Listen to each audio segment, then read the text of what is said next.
नमस्कार जय जगन्नाथ मु सुभद्रा आपण मानक स्वागत जनाऊँगी आउ एक नुआ वीडियो रे। तो आज वीडियोटी हूँ राष्ट्रीय पोषण मास कार्यक्रम 2025 24 तारीख बैठक विवरणी वीडियो। तो आसतु आम वीडियोटी स्टार्ट करवा।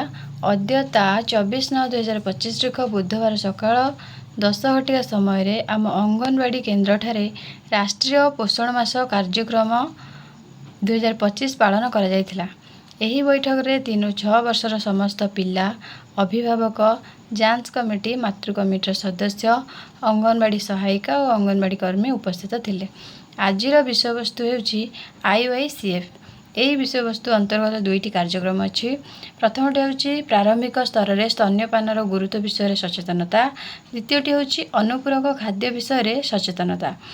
आजिर एही पवित्र अवसर रे आमे समस्ते अंगनवाड़ी केन्द्र रे सम्मिलित होई राष्ट्रीय पोषण मासर पालन करुछु। शिशु जन्म ठारू आरंभ हेउची तार सुस्थ जीवनर प्रथम अध्याय। सेथिपाई एही पोषण मासरे आमर दुईटी प्रमुख कार्यक्रम हेउची। प्रथम रहिला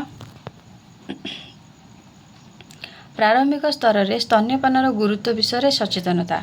शिशु जन्मर 1 घंटा मध्य स्तन्यपान आरंभ करने हेउची शिशु स्वास्थ्यर प्रथम सुरक्षा चक्र।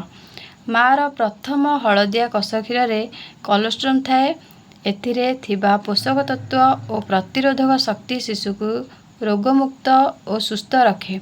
6 मास पर्यंत केवल स्तन्यपान शिशुर समस्त खाद्य आवश्यकता पूरण करे। 6 मास पर्यंत शिशुर शारीरिक मानसिक विकास पाई मार क्षीर रे पर्याप्त मात्रा रे पोषण थाए और शिशुर संपूर्ण आहार मध्य थाए।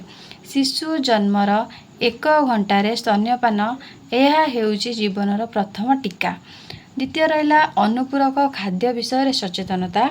शिशु 6 मास पर्यंत केवल स्तन्यपान रे बढ़ी थाए। 6 मास परे स्तन्यपान सहित अनुपूरक खाद्य आरंभ करिबा आवश्यक। स्थानीय डाली चाउल साग अंडा परी सुस्थ और परिपूरक खाद्य शिशु को दिया जाय पारे। 6 ରୁ 24 मास पर्यंत अन्य 24 मास पर्यंत अनुपूरक खाद्य न मिलले शिशु अपोषण विकास रे बाधा पड़ी थाए। समय उपयोगी परिपूरक खाद्य शिशु शारीरिक मानसिक और स्वाभाविक विकास को सुनिश्चित करे। एहीपरि सचेतनता अभियान केवल शिशु को सुस्थ और सुपोषित भारत गढ़िबारे आगो को नेब। शेष समस्त को धन्यवाद दे आजिर बैठक को शेष करागला।